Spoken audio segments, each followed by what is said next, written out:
Hello, my name is Marley Swoboda, and welcome to the 4th episode of Wildcat Media.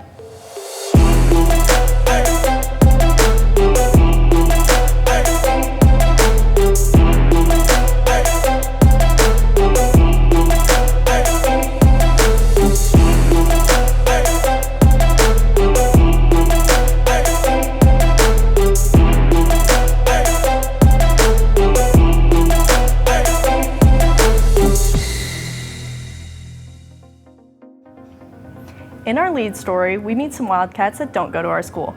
Kevin Caboose and Tyler Hauk bring us the story of a local resident stepping up to save a pack of stray cats.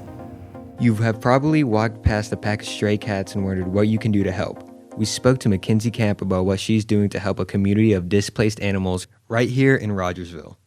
I saw a post on Facebook a while back, I think in the beginning of September, and somebody was talking about this feral cat colony in the old trailer park by Dollar General in town.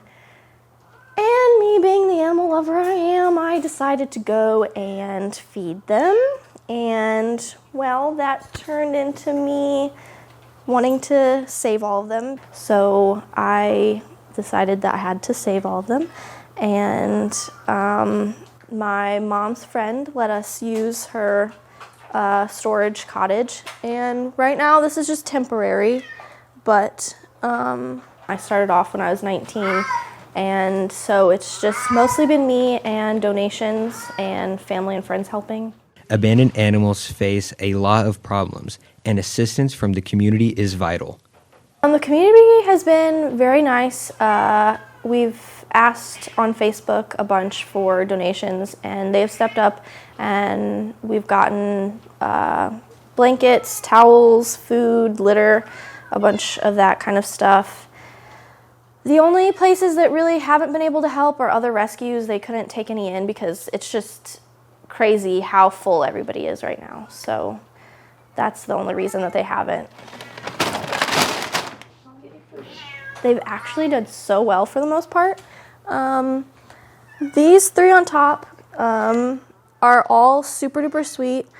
Technically, they'll all be considered feral, but we only have about 4 that aren't like super duper friendly yet, but they will be, I think. They just need some time. Everybody else has done so well, and I wasn't expecting it. I honestly thought that they would end up being all pretty feral except for a few, but we still need to be spayed and neutered, and we need a home for everybody. Some of these guys will end up staying with me for the rest of their lives because feral cats, even though some of them are able to come around, they've only come around to me. When other people come over, they can get pretty shy still, so I don't want them to have to get comfortable with somebody else. So some of them will stay with me. Some of them I'm trying to adopt out as barn cats because I feel like that would make them the most comfortable. And just everybody a very happy and safe life, because that's not what they were going to have at the trailer park. Being abandoned can take its toll on any creature, but caring for these animals has given Mackenzie memories she'll never forget. I feel like it's affected me in good and bad ways. I mean, it's very stressful having all of these lives depending on me, because it is all on me. But they've also changed my life, and oh my God, stop, I'm sorry, I'm gonna start crying. I would say what we need donated the most are blankets and towels, and we have a GoFundMe because we really, really need medical funds. Zeus, the top one over there, he's got an eyeball issue. It's gotten a little bit better since we rescued him, but he still is probably gonna need surgery on it. And we just need to get everybody a second round of vaccinations and rabies. So medical funding for sure. This is just my purpose. They've really, really changed my life. For Wildcat Media with Tyler Hauk, I'm Kevin Caboose reporting. Music students barely have any time to rest, and the spring is filled with solo and ensemble performances. Ella Clopton and Brooklyn Johnston bring us our next story about the crescendo towards a 1 rating.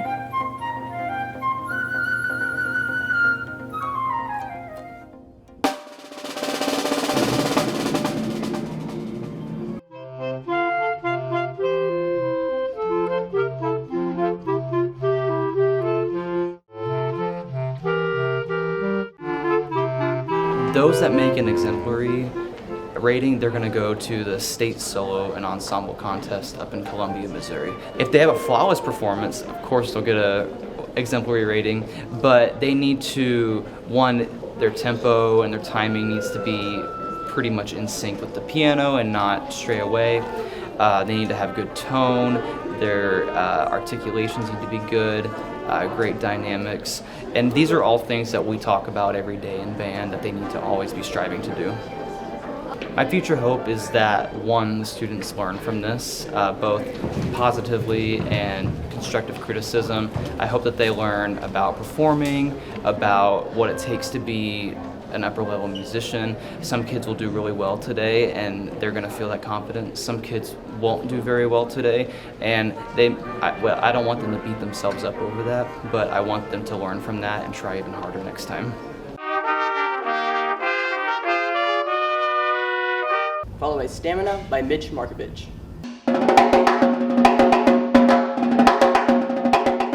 I think it's just a very good experience for all band members and even choir kids because it gives them the chance to perform and maybe make themselves more confident about what they do.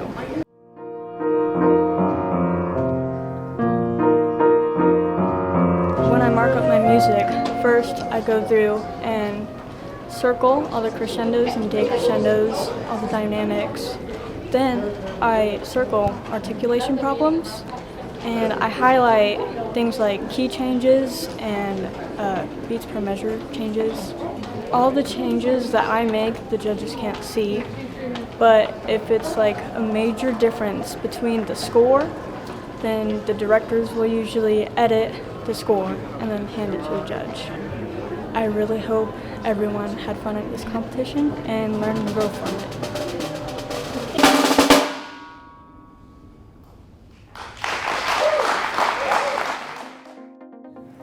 For our next piece, Jake Foster takes us to the wild world of pig pageants, where we see just how much these pigs have to ham it up to make that piggy bank. We're out here in the boonies interviewing Tracy Hudson to hopefully learn a little more about showing pigs. So what goes into day of competition, getting the pig ready? Do you like shave or like makeup or anything?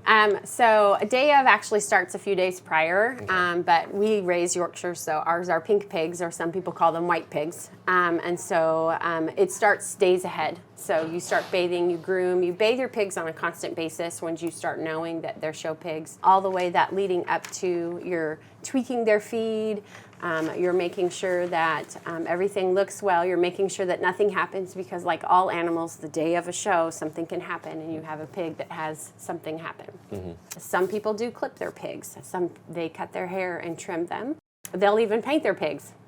A little spray paint to take care of on white pigs. For instance, on our pink pigs, it's hard to get the stain out of their hair or out of their feet area, and so they'll spray paint it to get the stain out so they look better and it makes their hair pop. And so it's a little bit of cheating, I think, personally, but it's just the show business. And so it's a huge day of show to get everything ready.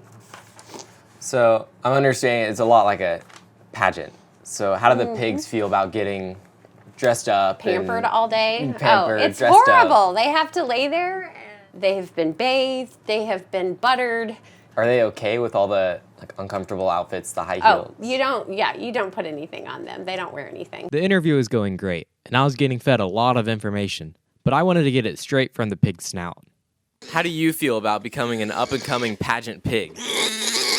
These pigs aren't just bringing home the bacon. They're bringing home medals too, which is almost as good as bacon. What kind of talents do your pigs do in the show? There are no talents other than just to walk well. Okay. There aren't, you're not teaching them to do anything as far as any tricks or anything like that. It's not that type of show. Mm-hmm. And so it's a lot of relationship between you and your pig. How long do competitions usually last? Is it a whole day? You said you start bright and early. Is it a whole day? It's most competitions, most of the fairs that we go to are 3 days. Do they serve the losers or winners for like catering, lunch and dinner? They don't. So there is no, you're on your own. I read an article earlier. Is a pig that could read letters? Okay. Wilbur, is that like a common thing? Is that a practice? No. As a famous pig once said, that's all, folks. For Wildcat Media, this is Jake Foster reporting. It's not a bird, it's not a plane, it's our very own Ned Schneebly. In this Faculty Spotlight by Ryan Kirk, we learn that Aaron Roten has many talents other than being an amazing art teacher.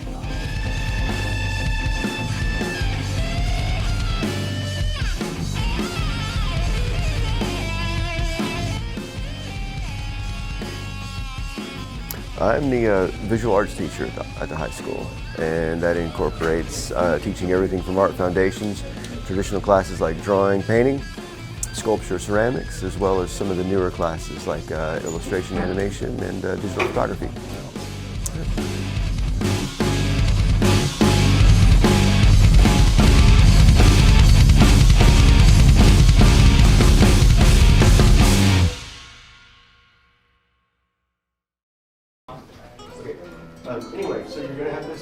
I tried to give up each of them for the benefit of the other. There was a time in my life where I was like, I'll just do visual arts as a hobby and I'll become the best musician I could be. I was miserable. I flipped it. I tried to be like, okay, well maybe I'm just not, maybe I can just be a guitar player as a hobby and be a visual artist. And I was equally miserable. What I'm trying to have kids do more than anything is I try to give them some of those foundational things, but then also when I get the chance to share with them what I'm doing artistically or whatever, then hopefully it's modeling what artists do, whether they be musicians or whatever. The artistic process is so much about knowing something, researching something, processing something, and then using those skills that we work so hard on to express our reaction to that something. And so if students walk away with even a little bit of that, whether they become musicians or artists is irrelevant. But that skill of researching, reacting, expressing, that all involves processing. And those are all really sort of intense, sort of mental hurdles.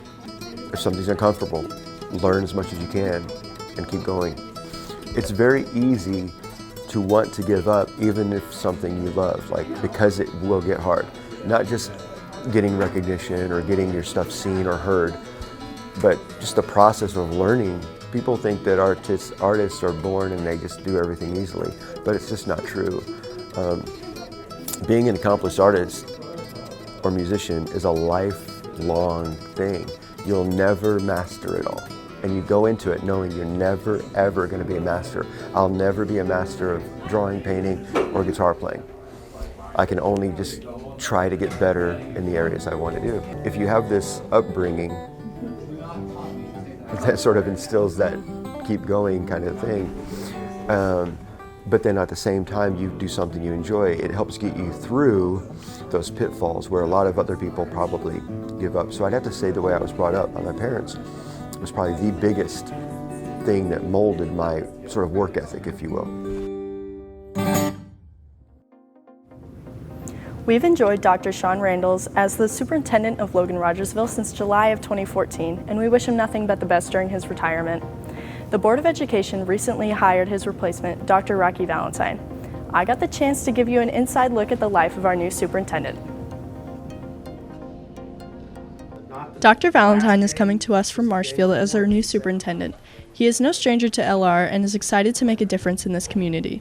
But yeah, no, we would love to be a part of a great district and a great community. I've lived here prior to moving to Marshfield, worked in Sparta, but I lived here for probably close to 10 to 12, 15 years almost. Really just an opportunity to lead and new opportunities for us as a family. My wife and I have been married for be 14 years this fall. She's a Rogersville graduate. We've dated since high school. We actually met at the Blue and Gold tournament when we were both in school still. She was there watching Rogersville and I was there playing for Ava where I went to school. We have 3 daughters, Lila, who will be a 6th grader next year, Lily, who will be a 2nd grader, and then Lainey will be in preschool next year. And then we also do foster care. So we have a little kiddo that lives with us right now that we've had for a few months, and we generally have kiddos throughout the year at different times. Hard work is a value that Dr. Valentine admires, and his school spirit is strong. This made him a well-rounded student in high school and an effective leader then and now. My first official job where I would have been clocking in would have been as a lifeguard. at the city park in Ava. Unofficial job would be like farmhand, gopher for my dad, who had a fabrication, like a metal fabrication shop. And then I guess the first like money I ever made would have been from mowing yards when I was probably 11 or 12, traveling around my neighborhood. In high school, I played football, basketball, baseball, so I played 3 sports. I would tell people that my favorite one was whichever one I was playing. Looking back now, I really enjoyed basketball and football. As a man with small-town values, Dr. Valentine fits right into the Rogersville community. But there is always more to the person than their career. I've gotten into metalworking in the last few years, so I enjoy welding, building stuff like that. But for the most part, I would say the biggest thing for me, hobby-wise, is running and cycling. I enjoy those things. Watching sports, playing sports when I can. I've hurt myself far too often in the last few years trying to play in old man sporting events, whether that be softball or flag football and stuff like that. Favorite breakfast food probably would be scrambled eggs. Would be my favorite breakfast food. Favorite color would be blue. I acknowledge that I will probably have to slowly introduce more maroon into my wardrobe, though. Favorite bands, I'm kind of a weird old soul when it comes to music, so I like singer-songwriter era. So like Jim Croce, Paul Simon, John Denver, and then in the last few years I enjoy like Tyler Childers and Zach Bryan, and then I listen to a lot of like Christian, like contemporary stuff as well. For Wildcat Media, I'm Marley Svoboda reporting. Elmer Fudd likes hunting wabbits, but around here we like hunting eggs. We hop into this next excellent story by Cleo Katzen about an event in the Rogersville Park put on by the Chamber of Commerce and sponsored by many local businesses. The Rogersville Chamber of Commerce put together their first ever Easter egg hunt, in which they hope will become an annual event. It was a great opportunity for kids and families to have a fun day outdoors. This is the first annual egg hunt at Rogersville Park. I figured that we needed kind of a spring event to kind of kick us off. It's not just finding the eggs, it's what's inside them that matters. A lot of Skittles. Kit Kat.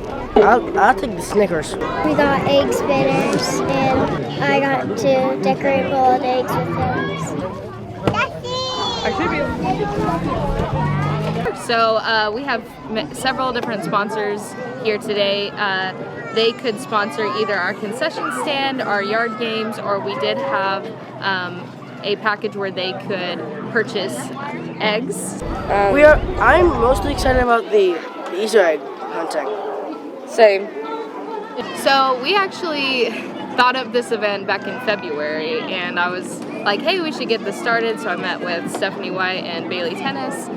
They're with the Chamber to kind of get this on a roll. Took us about 1 to 2 months to kind of put this together. The amount of participation from the community could ensure that this becomes an annual event. For Wildcat Media, I'm Cleo Katzen reporting.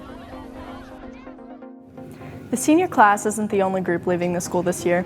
We would like to recognize our 2 retirees, Mrs. Stacy Donovan and Mrs. Vicki Cantrell.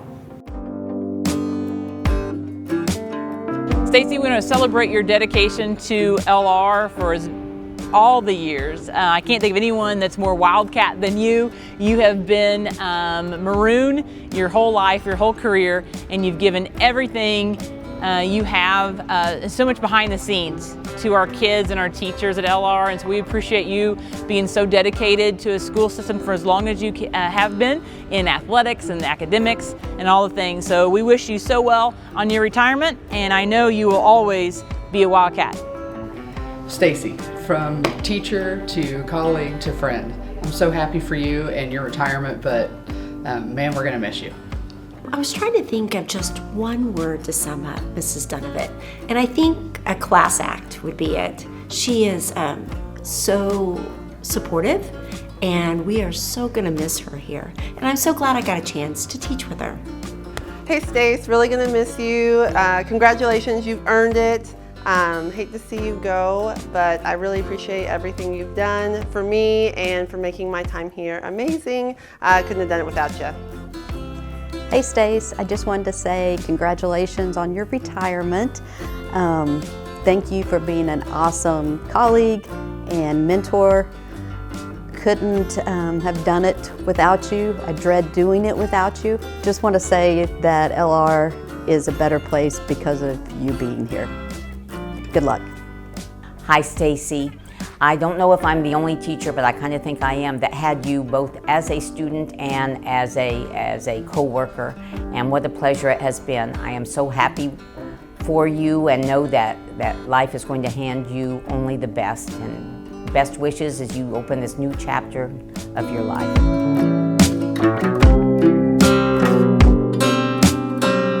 To me, Vicky's always been a mentor that she's not only a boss, she's a mentor that loves us. She's there for us when we're at work or away from work. And I'm really, truthfully going to miss her. What I love about Vicky is no matter what anybody says about somebody, she always gives everybody a chance. She has a lot of love for the kids, and I just love her passion in her job. We are really, really going to miss her. Thank you, Vicki, for giving me a job and making me feel at home here at this school. I hope you enjoy your retirement and have many more years to share with your husband. Vicki, we are so happy you're able to retire, and we just want to thank you so much for bringing great nutrition to our students and our Wildcats every day, and you committed yourself to our school district for so long, and so we want to wish you well in your retirement and best of luck. So that's it for our last episode of Wildcat Media. We'll see you at graduation on May 14th in the O'Reilly Family Event Center at Drury University. 3, 2, 1, go Cats!